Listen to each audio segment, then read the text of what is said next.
Hello everyone, I am Tessellating Hexagons, and here we are, it's finally time, arguably my most anticipated series of videos of this year, my top 43 countdown for Eurovision 2018.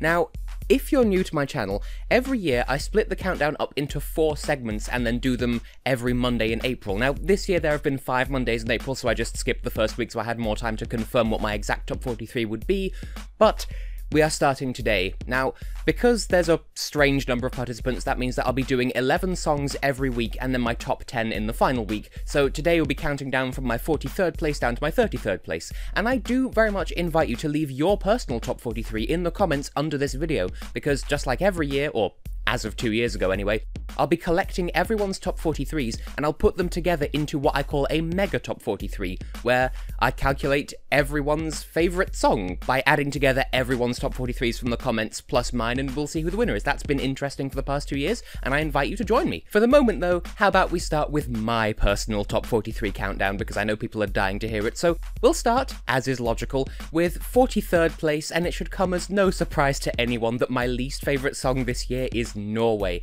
Alexander Rybak, that's how you write a song, that's not how I'd write a song, sunshine. Now, it isn't an inherently bad song. I'm not gonna poo-poo the song just because I don't enjoy it. I don't begrudge anyone the right to enjoy it, but just I personally find it to be a bit boring, a bit repetitive, a bit patronising. Like, I appreciate it was written with Alexander Rybak's younger fans in mind, but in my experience the song caters to them at the exclusion of every other demographic out there, so I don't enjoy it, but that doesn't mean that you can't.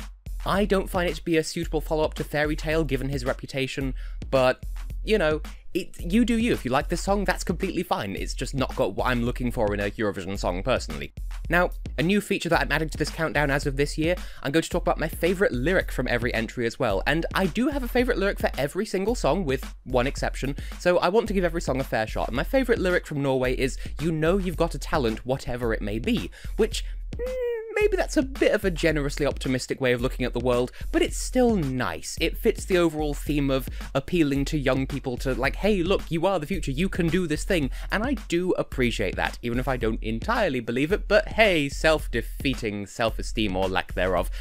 It's got a nice message, I'm just not a big fan. In 42nd place on my countdown is Belarus, Alexiv, and Forever. Again, I don't have a problem with people liking this one, it's just not for me personally. Plus, there are so many different versions of this song that it's really difficult to keep track of what's going to actually happen on the Eurovision stage, and I don't know, I've just not been following this one. Like, the lyrics are sort of trite and cliche, and they really don't fit the syllabic pattern of the music at all. Like, you can tell it was written in another language first, in this case Russian, and then they sort of tried to retrofit English lyrics to it, and it doesn't really work to my ears. Some people are fine with it, but it just bothers me more than it should. It's just, he keeps emphasizing the wrong syllable, and it's very irritating and annoying to my ears. You see what I mean?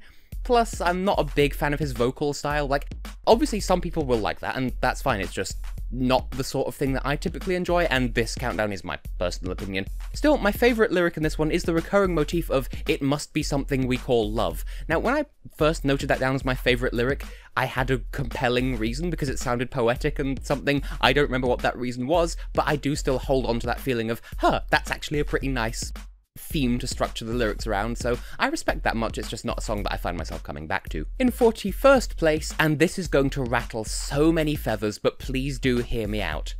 France, Madame Monsieur, Mercy. I'm not really on board with this one. I understand that people like it, and that's completely fine. But at the same time, I don't know what it is that makes this one so popular. I do respect it's mature, it's got a chilled out atmosphere, and it's, you know, it's so much more, like, well, mature, as I said, compared to stuff that would be popular 2 or 3 years ago. It's just, it doesn't really do anything for me personally in the entertainment department. I am surprised, and I am impressed that the Eurovision fandom has taken to it so readily, and I do respect that, especially considering how predictable the Eurovision fandom can usually be. But the song just doesn't click with me personally, and trying to play the whole, "oh, but don't you care about the migrants" card isn't gonna save it in my books. Like, okay, yeah, it's a really wholesome message that people need to take note of, but that alone isn't gonna make me enjoy a song that I don't much care for. Like, it's okay, I respect its musicality, it's just not something I'd choose to listen to. That said, favourite lyric, "Je vivrai sans Milan, je m'appelle Merci."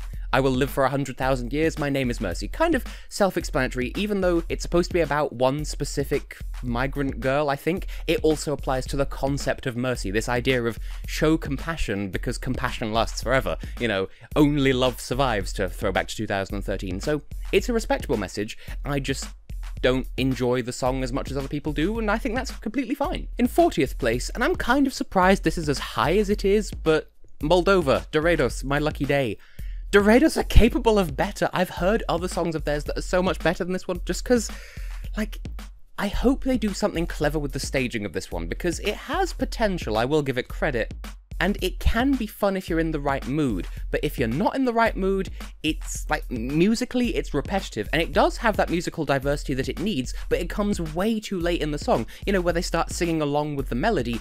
If they did that halfway through the song, then it would break it up and give it more flow, but because they save that whole singing bit for the very end of the song, it doesn't have the impact that it needs to properly, I don't know, it's just, it gets irritating after a while, but that's just me. My favourite lyric is in one of the opening lines, standing right in front of me, a hidden rhapsody. Just because, like, the word rhapsody, people don't use that enough, so kudos for bringing that in, even if some of the lyrics are a bit more questionable. Like, oh, right now you're stopping traffic. Good for you? In 39th place, and again, this is going to ruffle some feathers, but Sweden, Benjamin Ingrosso, Dance You Off. It's alright, I guess. I don't really have much to say about it. I don't engage with it, I find it to be a bit bland, a little bit safe, and worryingly, it looks like it's one of those ones where it relies a bit too much on having blustery, hypnotizing staging over everything else. Like, in Melodifestivalen, this had all the budget put into the staging as the other 11 finalists put together, and it's sort of like, in a year where we don't have LED backgrounds, him having that box on stage just made of strobe lights, oh, how convenient, it doesn't need an LED background to be hypnotizing. Like, he's an okay artist, I don't really like his musical style personally. Like, Dance You Off I didn't really engage with, Good Loving from last year, again, not my sort of flavour, but I appreciate he knows how to make a spectacle, and for Eurovision songs you could do a lot worse. It's just, I mean, I respect it's made it into the charts in this country, which, for a Melodifestivalen song at all, is very impressive, but it's just not my sort of thing. That said, favourite lyric, just try to have myself a time. It's just, again, it's an uncommon phrase, and he's using it just so casually, and I admit, it's my favourite lyric for completely the wrong reason, but I do enjoy it, because he's just making an old phrase popular again, just try to have myself a time, an entire time. Whatever, Sweden, you do you. 38th place, and another one that's entirely higher than I was expecting, but Iceland, Ari Olafsson and Our Choice. This is a nice song in theory, but reality check, it's 2018. We've heard this at Eurovision 1,000 times before, and stylistically the whole let's be nice to each other message set to the classical modern orchestra kind of backing. As a format, it hasn't really aged all that brilliantly. It's very sweet, and it's got a lovely, wholesome message performed by someone who really delivers it with conviction, and I do like his suit as well. It's a really nice colour of suit. It's like wine-coloured, and like good. He's got good fashion sense, but this is gonna get left behind. I like the idea, but the execution is lacking. That said, I do appreciate the line, in every single language there's a word for love and for blame. I could analyse that further, but again, it's another what you see is what you get kind of lyric of, like, everyone understands his feelings, everything's universal, which is all well and good, but I just don't engage with the song all that much. But good effort, though. In 37th place, Azerbaijan, Aysel, Cross My Heart. This song would be decently passable in my estimation if the predictive text-flavoured lyrics didn't make it impossible to take seriously. Also, the karaoke version is creepy as all get out, because if you, like, I bought the karaoke version of the album for this year on the day it was released, which was, like, the day before yesterday, I think, maybe yesterday. Well, I don't know, it was relatively recently. And the karaoke version of this is, like, it's got backing vocals in the refrain, but then in the verses, I think it's either Aysel or a backing singer just creepily, like, ASMR style, whispering the lyrics into the microphone, and it's so creepy, because, like, instead of hearing these silly predictive text-flavoured lyrics out loud, it's like someone's whispering into your ear, "Misty moon, I'm your loon." And it's just like, what do I take away from this? And so my favourite line, for completely the wrong reasons, again, is I'm stronger than cannonballs, and I don't want to mock this song, I don't want to take the mickey out of it, but I just love how weirdly specific that line is. And I respect the musicality of this song, and if it does have good staging, then it might do better than I'm giving it credit for. But I find it much too easy to get hung up on the lyrics because it's just so hard to take them seriously, and I say that with the best of intentions. I like what this song could be, but don't have these lyrics, please. As for 36th place, the United Kingdom, Storm by Suri. I really want to be in support of my own country's song, but I find it to be just so generic, and I really don't understand what it is that people latch onto when they rant and rave about how it's the best song from the UK ever, oh, it's gonna do surprisingly well. Is it? Is it? Just, is it? I mean, don't get me wrong, Suri is a great artist. I've heard some of her other stuff. She's really good as an artist. She's good as a backing performer, as has been proven for Belgium in the past 2 of the past 3 years. So she is great as an artist, but that's part of the problem. She's capable of so much better than this song. And the music video looks and sounds like an advert for one of those websites that sells clothes. It's not an unenjoyable song. I can still put it on and bop along to it quite happily, but I can't in all consciousness say that I'm especially proud of this song. Like, you could do a lot worse. Like, it's not bad, it's just, it has more potential than it capitalizes on. My favorite line is, am I making you proud or could I do better? And I'm not saying that because it summarizes my opinions of the song as a whole, but rather, I feel that. As someone who has zero self-esteem, I feel that. Just this constant nagging thoughts of, am I doing enough? No, I'm never doing enough. I need validation. In the form of clicking that subscribe button. No, I'm trying to, oh my god, I'm selling myself out just based on my own insecurities. I'm a terrible person. Moving on from that little depressive episode. 35th position, Italy. Non mi avete fatto niente. It's a pretty decent song. Like, I'm not going to dismiss this song at all because it's got a lot going for it and I respect all of it. It just doesn't strike me personally as anything that I would personally find, in my opinion, to be particularly memorable or overly special. Other people will disagree with that, and that's fine, but I'm not those other people. You might hear something in this song that grabs you and shakes you silly, or you might not, and either is fine. Different opinions are what makes the Eurovision fandom so special. But, much like France, the music of this one doesn't interest me especially much, and the message in isolation isn't really enough to persuade me to change my mind about that. I like what it's got going for it, it's nice and different, it's got a very conscientious message, and I do like the discrepancy between, the world is bad, let's not be down about it. I respect that, it's just not my favourite flavour of song.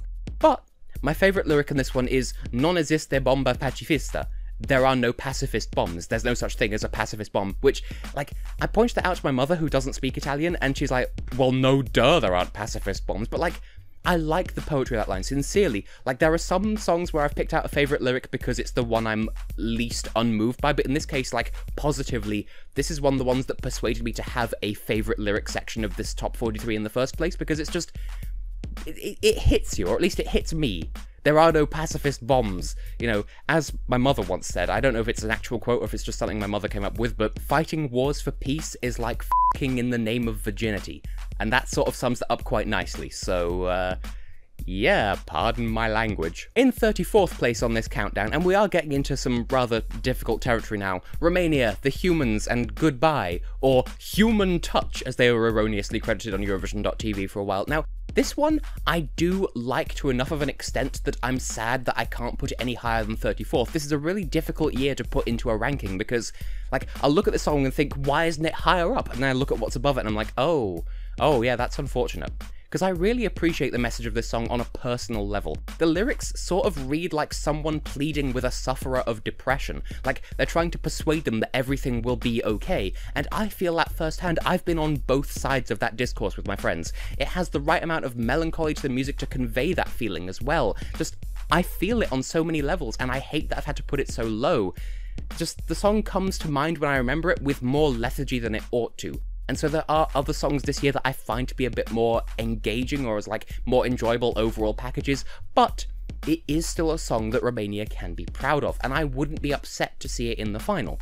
And so my favourite line in it is, why don't you see the beauty that surrounds you everywhere? And once again, I feel both sides of that conversation. I have said this sort of thing to friends of mine, and friends of mine have said that sort of thing to me. I feel it. That's like, when you're in that position, you can't see the positive of the world. You know, it's just, I feel it. It's personal to me. That's about as eloquently as I can put it. Moving on now to the last of the countdown in this video. In 33rd position, we have Armenia, Sevak and Kami, which means wind, but you should know that at this point. Now, similar to Romania, I appreciate this song on every technical level, right down to, and I maintain, the fact that it sounds like it's cut from the same sort of cloth as the soundtrack to The Legend of Zelda Twilight Princess. I love that stylistically. This song works so well. And once again, I wish this could be higher up in my rankings, but it just sort of fell by the wayside in the end. It's only outshone by other entries just because there are other songs that I enjoy listening to more, but I still love this song on a technical level, and I love what it does. And also, it didn't even occur to me when I reviewed it, but this is Armenia's first 100% Armenian language entry.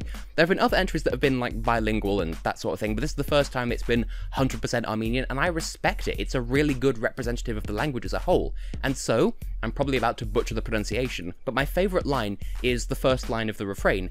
Kami, Aidorias Tarel Takim Husheri, which I think I said right. I'm hoping there's a strange little mark in there. There's a V that you don't pronounce. I don't know how you pronounce Armenian, but it means, oh wind, where have you taken my warm memories? Like, wow, that's kind of heavy. Like, I can't really put it into words, but that's a powerful and poetic line, and like I said, this is a great ambassador for the Armenian language, so don't take it as an insult that I've put it so low. This is a very difficult year full of really high quality entries, so again, Armenia can be proud of this. And so, that's the first 11 of my top 43. That's 43 up to 33 position-wise overall. Just to recap, in case you tuned out partway through, my bottom 11 of Eurovision 2018 are Norway, Belarus, France, Moldova, Sweden, Iceland, Azerbaijan, the UK, Italy, Romania, and Armenia. And I invite you to share your top 43, whether it's just those 11 countries, or just your bottom 11, or your entire top 43. I don't mind. Share them in the comments below. I will include them in the mega top 43 coming at the end of this month, or possibly the start of next month. I haven't worked out the dates yet, but share with me your top 43, and we'll see what the Tess Hex fandom's overall favourite entries of this year is or are, in the event of a tie, I guess. For the moment, I have been and will continue to be Tessellating Hexagons, and if you enjoy seeing me sitting at this sort of angle with that bookcase behind me and talking about Eurovision, then you could support me on Patreon. The links are in the video description, as always. I talk about Eurovision a lot, and maybe you can support me to see those videos earlier than anyone else? I don't know, I'm just getting into weird advertising territory. For now, that's the first leg of my top 43, and I hope you'll join me next week for the lower mid-table. See you then.